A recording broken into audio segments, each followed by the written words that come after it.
hear that pretty good? Okay. Ready to go. Bismillahirrahmanirrahim. Alhamdulillah. Alhamdulillah Rabbil Alameen. Wassalatu wassalamu ala khairul mursalin Muhammadin an-Nabi al-Ummi wa ala alihi wa sahbihi ajma'in.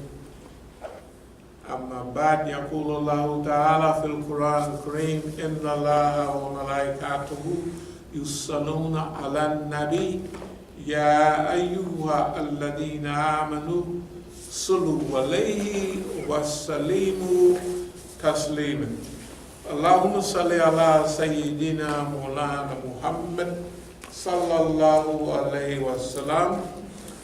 Alhamdulillah, this is the 17th of December 2017. Today's talk relates to As-Sabiqun, or Masjid al-Islam, as a symbol, as a model, as an example of durability, longevity, and a word we don't use much nowadays, gallantry. In other words, our existence or our actions has been during these years for a certain cause.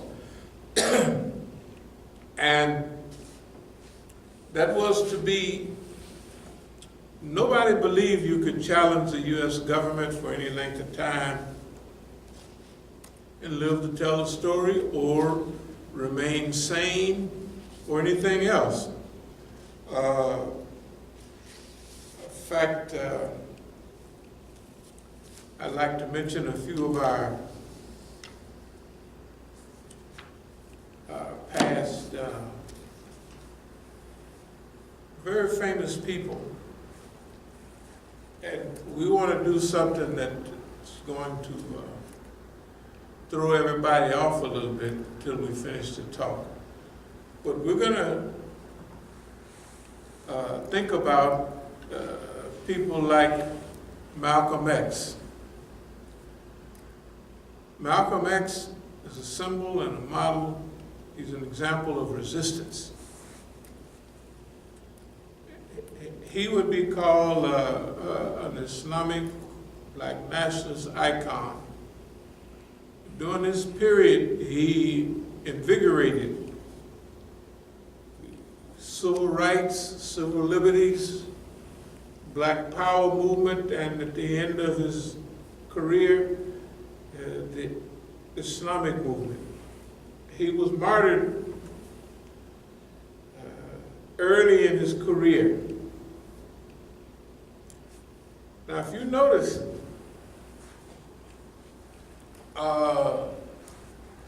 when he came in contact with the nation of, what do they call it? The National Negro and those people, and the government, there's a famous picture of him standing at the window with a rifle. And that shows you his mentality at that time. It was natural to respond like that to those types of things. Al-Hajj Malik Shabazz, I would say his career or his mission was about 13 years, basically in the Nation of Islam, 1952 to about 1965, when he was martyred, February 21st, 65. So he's a model, he's an example of incorruptibility. They weren't able to corrupt him, they weren't able to scare him. That was just the way it was.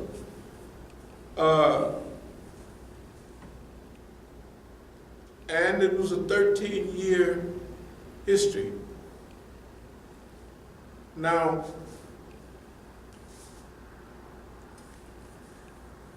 one thing people should do many times, not for the hereafter, but in this environment, Sometimes we look at our own house and our own car and oh, it's not that nice, you know, and we need more, this, that, and other.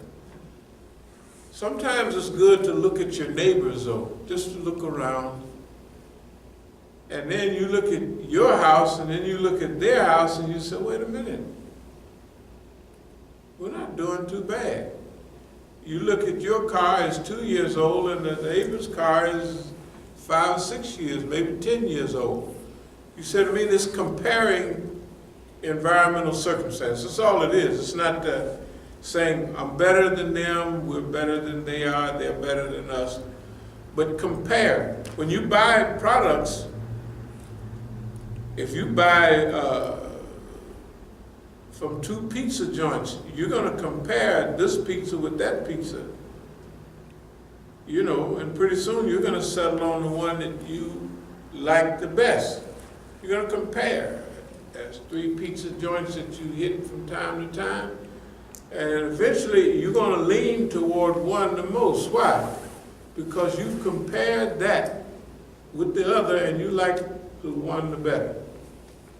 Or you've graded them. This is number 1, this is number 2, this is number 3. If I can get to number 1, that's where I'm going to go. If I can't, if number 2 is closer or I don't have the time, I'll take them. Number 3, if I'm just stuck, it's passable, I can eat it, I'll live. So we compare. All the time we're comparing one thing, one situation, one environmental circumstance with another. If we compare an element of time with Malcolm X, we have had a 45-year run of struggle. Let's call it, technically it's a 50-year run. If we go back to 67 to now, then that's 50 years. So we've had a 50-year run. And we've had a 38 year of specific Islamic confrontation with the government. Because we opened our first masjid in Oakland in 1980. That's 37 years ago. That's a while back. And from day one, we was infiltrated, sabotaged, encircled, and suppressed. From the top of the government on down, they started like that. So when we talk about this symbol of what, longevity, that means just as a masjid, we got almost 40 years of longevity, of maximum NSA, FBI, CIA, in fact, encirclement and suppression, and anybody that's been here over 2 weeks, don't mention 10, 20, 25 years, everybody has seen it with their own eyes. They've seen everything that would destroy or that destroyed our other movements. It's hit us 10 to 15 times, and it's almost like bouncing off. Last month, we was attacked at our masjid twice at gunpoint. But for the Muslims, it would be as though, now ain't nobody else, I haven't even heard anybody in the United States that, whatever they call it, the SWAT team and the anti-terrorism team, all of them hit our masjid, confiscate whatever they want, and take me to jail. It's not a big deal. If a guy on an airplane sneezes and say, Alhamdulillah, and the guy next to him say, Yarhamakallah, they'll put him off the plane. terrorism they got there planning. Those are code words. I haven't even heard of nobody. They said one of the Negroes in L.A., the police, that's just police to police action there. I'm not going to get into it. But I know who the police is by now and who's not, so that's fine with me. But anyway, nobody even mentions it. It's like it's, all right, it's not a big deal. So, now what if 3 days later they come back and do it again, and they're jumping all in, this is a raid on the Masjid. And not that I have the deed in my hand and show it to them. The second time I show them the deed. The first time they say, they looking at all my papers, they say his name is on the Articles of Cooperation. So I tell the other police, now you heard what he just said, that he knows that I'm the founder of the doggone organization. And that other piece of paper said that I signed on the tax statement because my name is on the front of the deed. It's Masjid al-Islam, non-profit corporation, and it has my slave name, the signs right there for the city tax. Anyway, now they come back a few days later. Now they jumping in the window and grabbing people. They getting out of hand now. Okay. But it's not a big deal. Malcolm was confronted with some threats and what have you, and the next day he's up at the window with a gun, right? We've had threats for decades. It's been in international newspapers, right? So the point I'm making is, what we're doing now, we're comparing. And a lot of people don't like for you to compare with past heroes. But we have to compare. How does your movement stand up to that movement? Okay, because of time, because of longevity, we had a chance to do something that Malcolm never even conceived of. What was that? Strategic management under conditions of repression. Encircle the encirclers. All that, he never had time to deal with any of that. They killed him right away. So because of longevity, because of durability, duro, hard, endurance, ability to endure. When everybody else is ready to quit, you got endurance, you keep on rolling. Because of those issues, here we are, after international, now,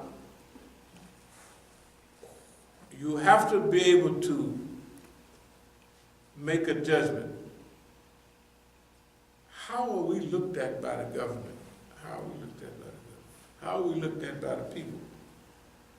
When you add up the time, the money that the government spends on you, you would have to say, you have to be the most important thing going because of the energy, the time, right, that they spend.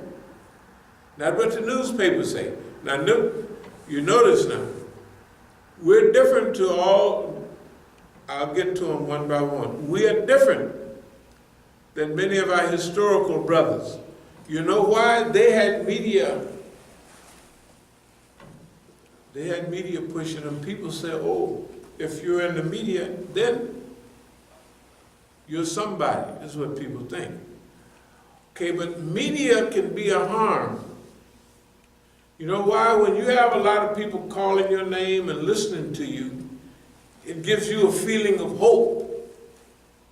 We're going somewhere. Same thing with Dr. King. In the first part of his mission, he had so much visibility, so much contact with the people, right? That his words were ringing all around the world. His picture was known, his lectures were played and sang and hammed all over the world. What does that do? That gives you a lot of hope that we're gonna get somewhere, right? Same thing with Malcolm's lectures. Malcolm's lectures are all over. In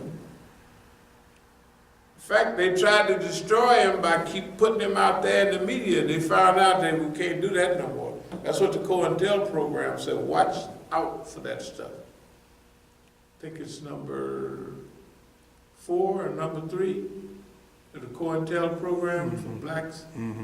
Be cautious about how you talk about these people. Because if you talk about them the wrong way, you make them more popular. People like them. So you have to be very skillful how you present these people. With us, they tried, if you can remember 10 years ago and around that period, they had articles in Washington Post, they had even articles in Link, all of that. They had the Hannity thing, right? After that, you don't hear nothing in the media anymore. Why? Because that didn't work. They wanted to make me look like a fool, and it didn't work. They put us on C-SPAN. They thought the way we talk and the way we clown when we doing programs, they said, we put these niggas, because they was looking at Zulu Shabazz, what all of us do when we out clowning.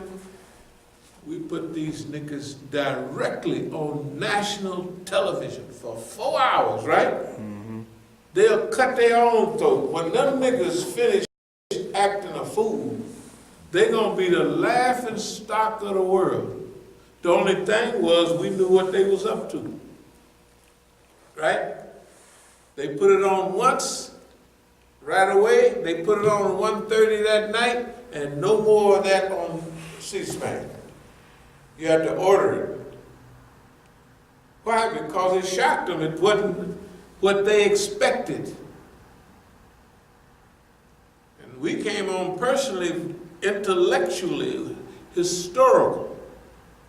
So they took it off. So the media gives you a lot of media. Think of a lot of our brothers in the media. They get hyped up, they hype people up, and then they're depressed. Because you think if everybody hears the message, why, they're gonna get fired up and they're gonna go. What happens when they don't move? In 1968, when Martin Luther King was in Skokie, Illinois, Chicago, remember they throwing rocks at him? He was depressed. When he went down to Memphis, he said, I gotta go, those are the people. But he was depressed. Why? Why did he give lectures, My American Dream, 63 to 68, My American Nightmare, which they don't play much, right? They play it on WPFW, but they don't play it on Channel 8 and Channel 5 and ABC, CBS, NBC. They don't play it. And that lost tape they said they found about 64 when he was in Europe, talking about Mandela in South Africa. They just find that, what was it, three years ago? Right. These people is really up to something. But if we compare ourselves with King, we don't get no play in the media. We've never been despondent. King did not develop a program to deal with the environmental circumstances that he was dealing with. Even his Poor People's March didn't go off like, you know what I mean? Things were falling apart for him and Malcolm. Our belief in Islam gives us the firm belief that it wasn't their time. The Qadr is the Qadr of Allah. That's what we feel. They wasn't slow. It wasn't a flaw in their character or anything else. They did a great job for their time. They actually did a wonderful job with what they had going, and for the amount of people they were surrounded by, and for the backstabbing and undercutting. Shoot, when Martin Luther King started talking about President Johnson's war in Vietnam, all his Negro staff was, "You can't talk about boss man like that. He been good to us." That's what the niggas said. All of them did. They turned on him. Well, you can't talk about boss man and his war. That's white folks' business. Let's stick with nigger business. That's the way they termed things in those days. Civil rights is nigger business. The war in Vietnam, what happens in Korea, Russia, that's white folks' business. That don't have nothing to do. And this is the way people would talk. Nigga, that don't have nothing to do with you. You stick. That's what they was telling King. They told him that almost verbally. You stick with nigger business, civil rights, marching, and stay out of white folks' business. The war in Vietnam cost 33% of the people get killed as Negroes, and 12% of the population. That's all right. It's white folks' business, right? Okay, so if you take Malcolm, if you take King, they didn't have time to formulate a counteroffensive. They never did. They didn't have time. Neither did either one of them ever pull back and take a break and look at things. It's okay. See y'all later. I'm going to take me a motorboat and go to an island somewhere. I'm going to kick back for a month, a year, I don't know. And look at all of this. They never had that chance. They were absorbed in the time, and the momentum of the time was pushing them. And they did a good job for that time. Paul Robeson was a good man. Paul Robeson's, his situation was a situation of longevity. If we say from Showboat 1935, when he's recognized as a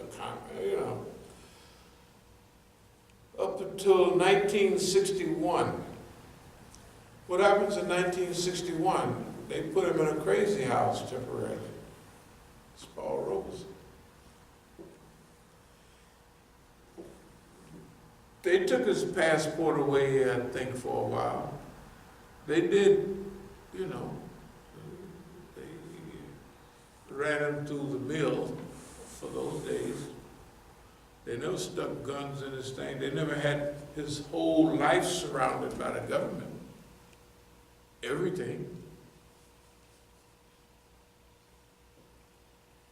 And when he died in 1976, with all of his experience,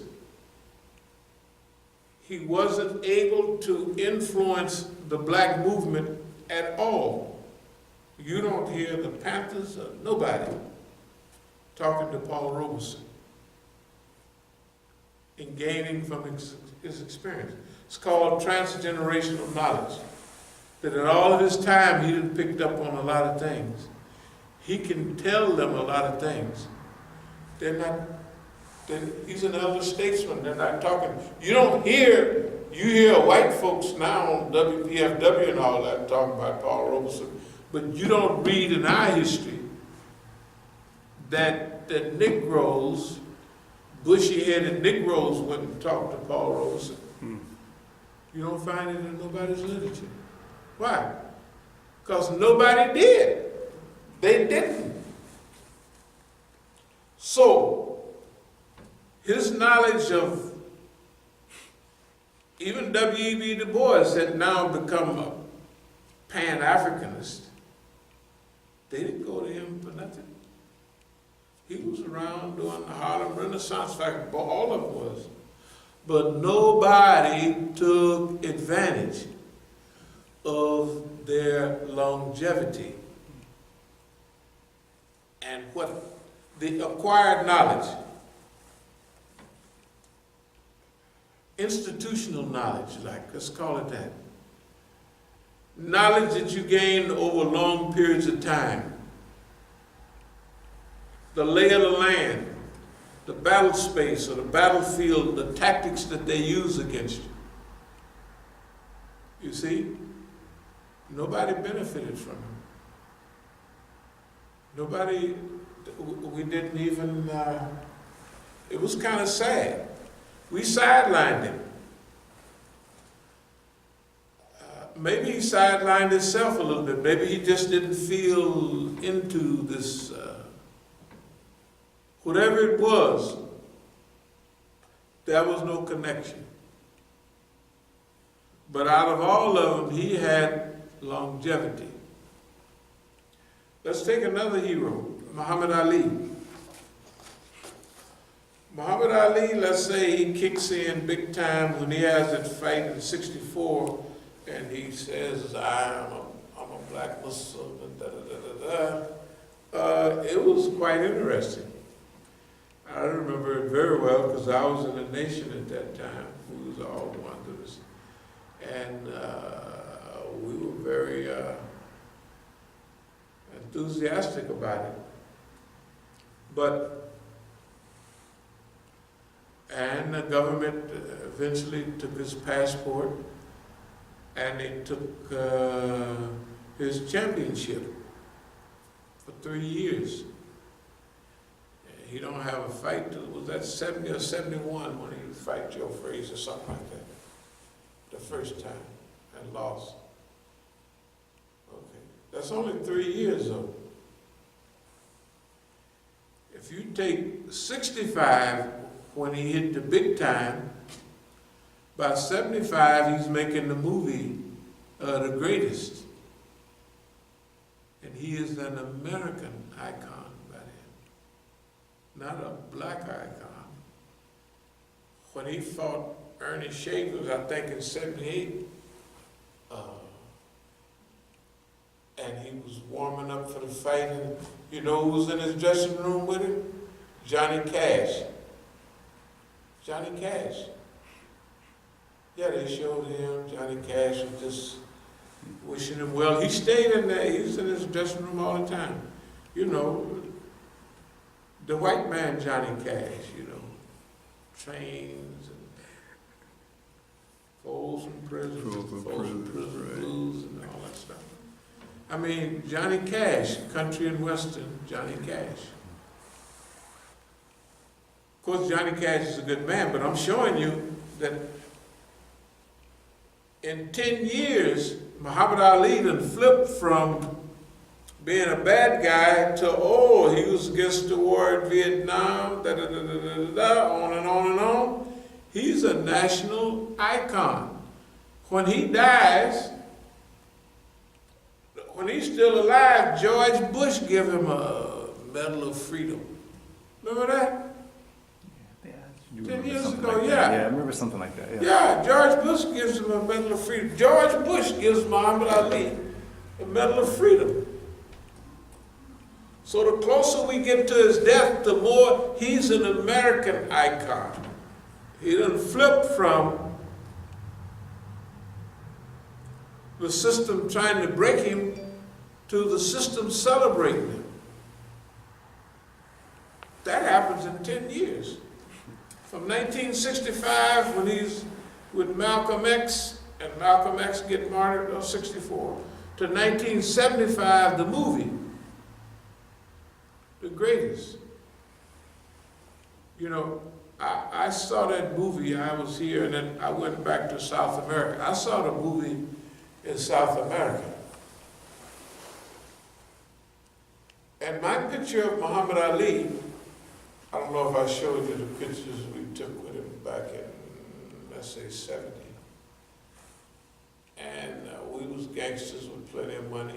We might have even helped him a little. If you see my friend, he's got a big wad in his pocket. In the first pictures, and after that, you know. In other words, he was in Oakland.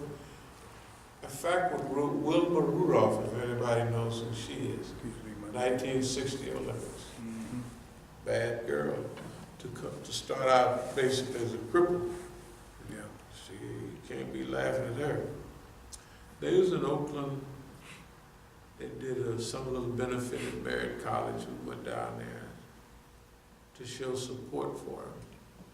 And we gave everybody a little money in those days, since we had so much of it. And I got me and my homeboys, we took a picture of it. So anyway, but at that time, we all lost respect for him. Because we were Negroes, kind of like gangsters, and he took his time talking to us, and he had a big, fat, pretty yellow girl, big, fat leg yellow, and he was spending his time with her, which this is against protocol in those days. You don't hold up no niggas for. So now all of my friends are boxers, so I said, man, went to see Muhammad Ali yesterday, and da-da-da-da-da. They said, yeah, man, that ain't nothing. And da-da-da-da-da-da. Then when I was in the pen, one of the big pimps, Memphis Slim, they said when he used to come to town, we used to get him 3 girls. So for that, we had lost a little respect till we separated his life. Those things are part of his undeveloped nafs, we'll call it. At that time, he developed them later, alhamdulillah. But for most of his life, they were undeveloped. And we come from the part of, you could have undeveloped nafs with dope and all kind of stuff. As long as you keep moving, you're all right. But you couldn't have undeveloped nafs with girls, because that was against the game, as they used to call it. So it would lower your status.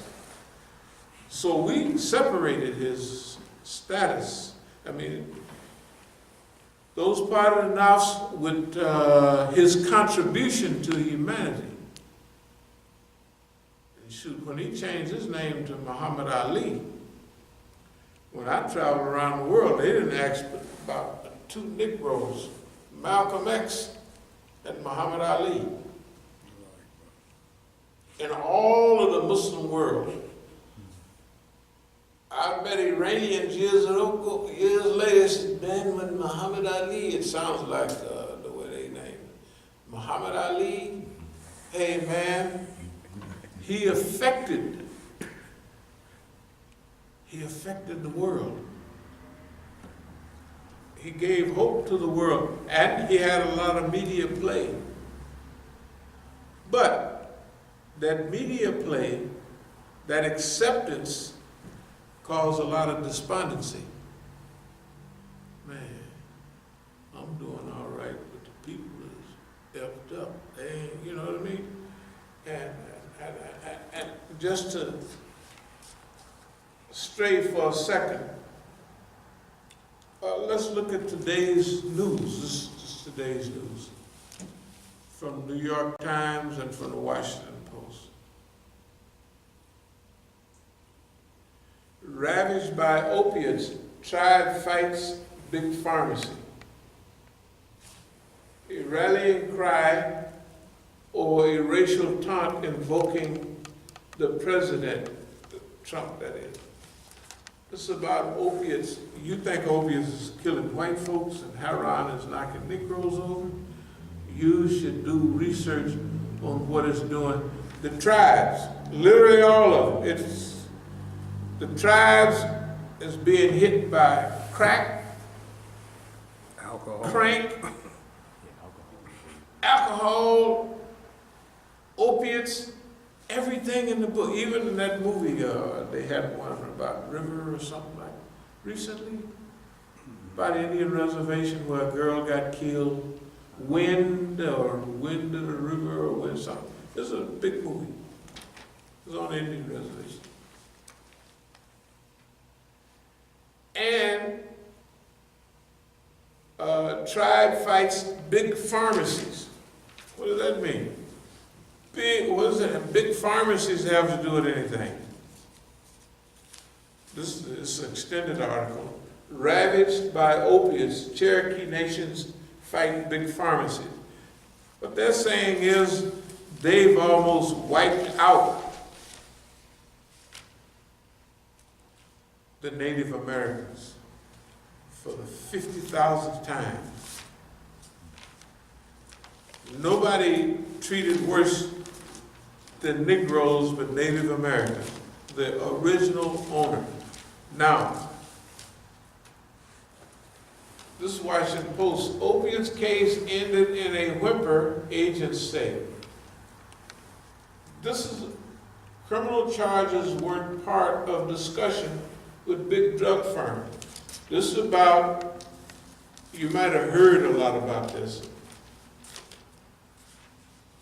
The white folks, the DEA, all of them have been working diligently against these big drug companies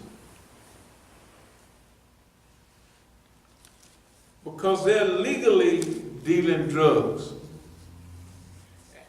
And these white folks here, this white woman after 31 years, she said, within the ranks we feel like our system was hijacked, said Helen Cowpang or something, who worked in the Colorado case. Cowpang, seen in New York last month, was a DEA investigator and supervisor for 29 years before she retired in September.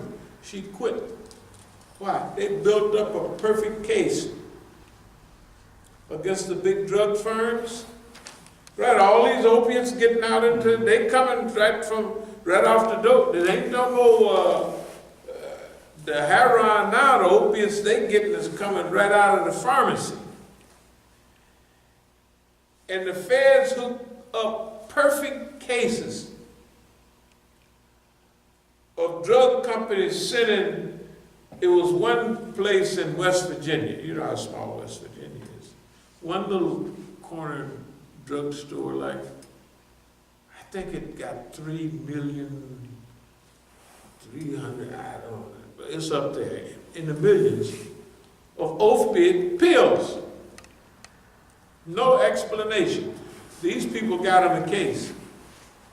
Got all these big case. What did they do?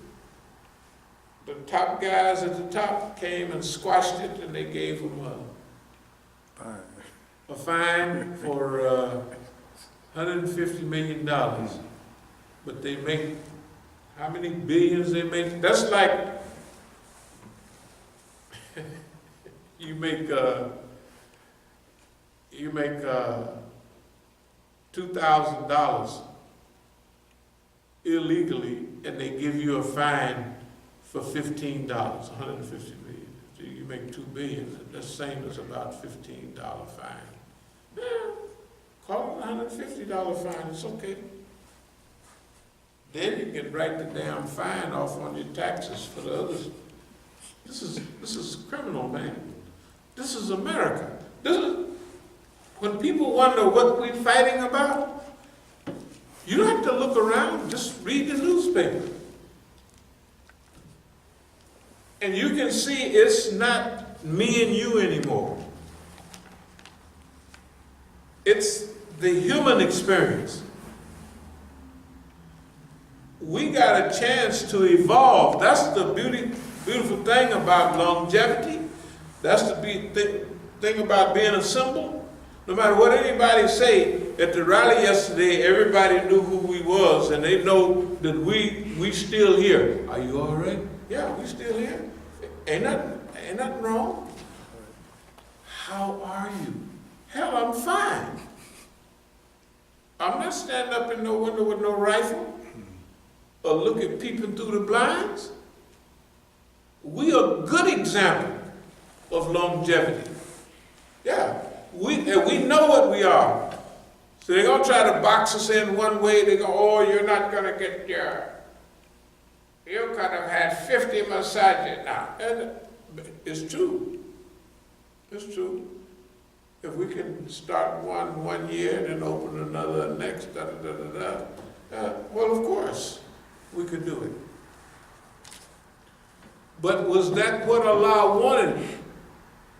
What we have now in the United States of America is a symbol, an example of survival and durability, and you can't say it can't be done.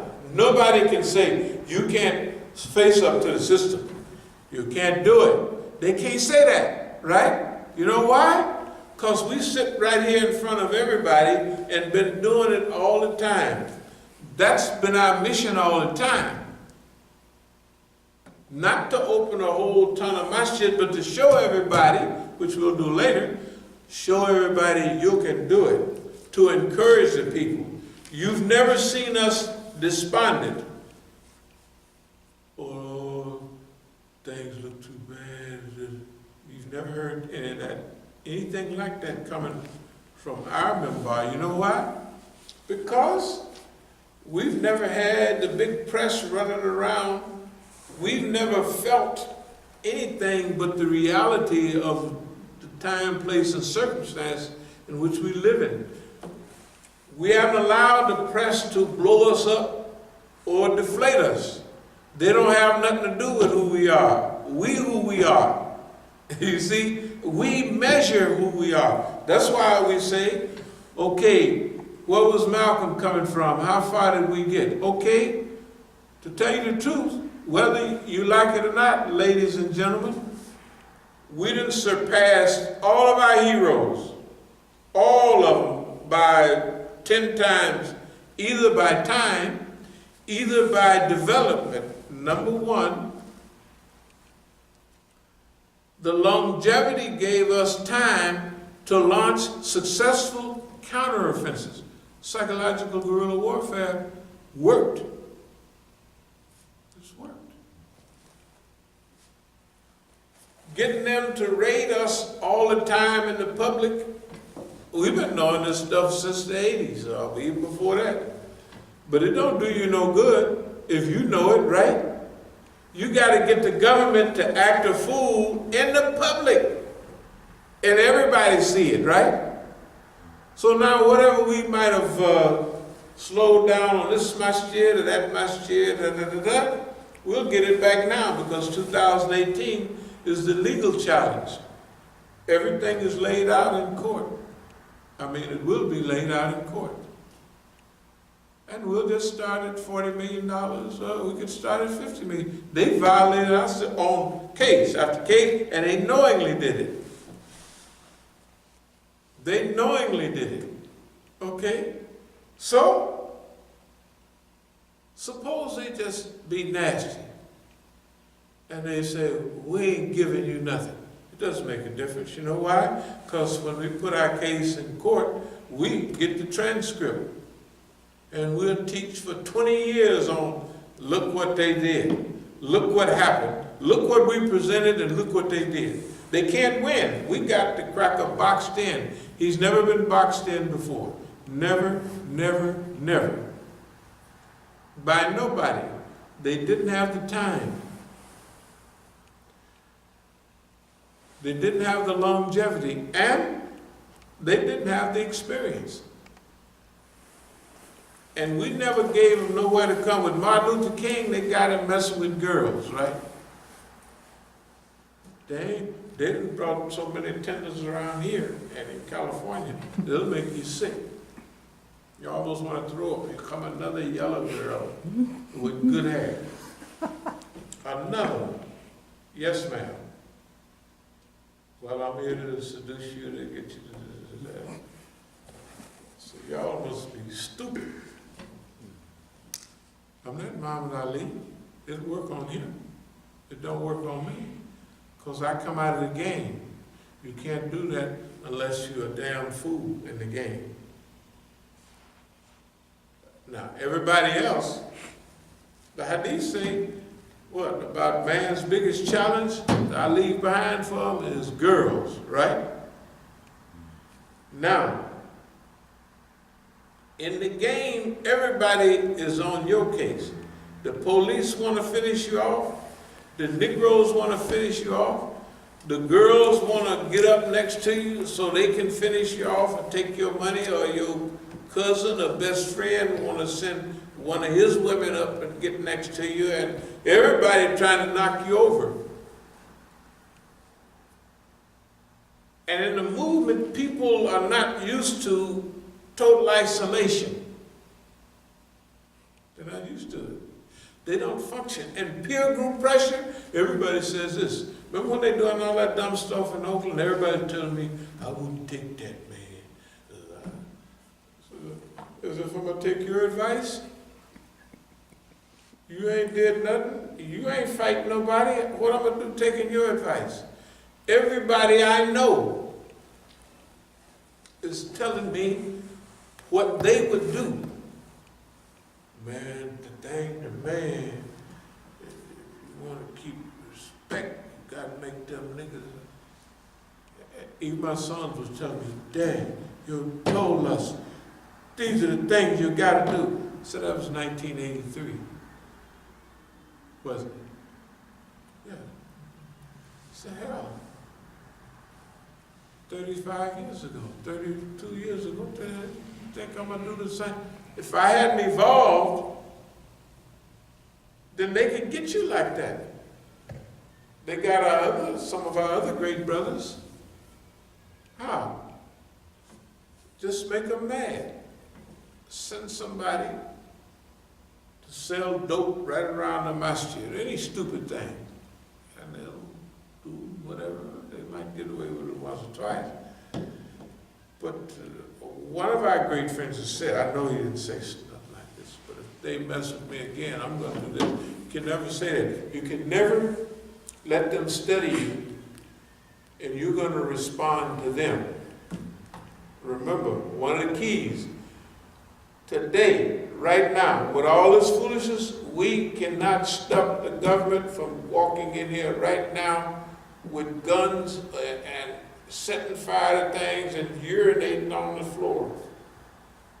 You think we would say, hey, you're urinating on the floor, and you're going to exercise. But I wouldn't respond to it. Why? Because I'm just going to jail for an hour, 2 hours. I'll get out tomorrow, and next day or next week, and we'll do what we want to do. Right? We can record it. We can challenge it. When are we going to challenge it? When we get ready? We want the old policy of drawing them in deep. They drawn in deep now. By the nigger. All our, back to the world. Here's some of our people that genocide or destroy this village. Rohingyas. Of course they did. They just kill anybody they want. This is a good one. Puerto Rico's next crisis. Foreclosures. This is Puerto Rico. They already had a big deficit problem. But both hurricanes, one skipped by and the next one was a direct hit with a number 4. Hit an island 100 miles this way and about the same. It's not a big place. They don't have no electricity. They don't even have, some places don't have clean water yet, and this is months later. So ain't nobody working. So how you gonna pay rent or your mortgage? It's insanity. You think the banks care? Heck no. They say, you think you got problems now, Mr. and Mrs. Puerto Rico? You ain't heard nothing yet. You ain't got no job. You ain't got no water. You ain't got no electricity. You still gotta pay me my mortgages. They say they getting ready to hit, they put a little stay on them for a minute. But you're gonna pay us. This is the bank. This is the money lenders. You know, the Quran says that riba will drive you insane. This don't even make sense. To tell people, the people are still living, a few of them is lucky.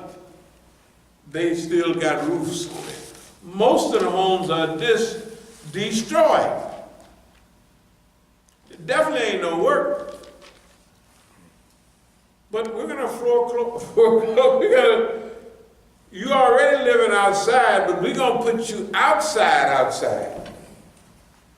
You can't stay no more in those walls that you have with no roof. We're gonna put you out in the woods, the ones that wasn't blown down. This is the world in which we live in. Both of the papers had that. Puerto Rico fears tax bill will inflict another blow. So they're just wearing them out.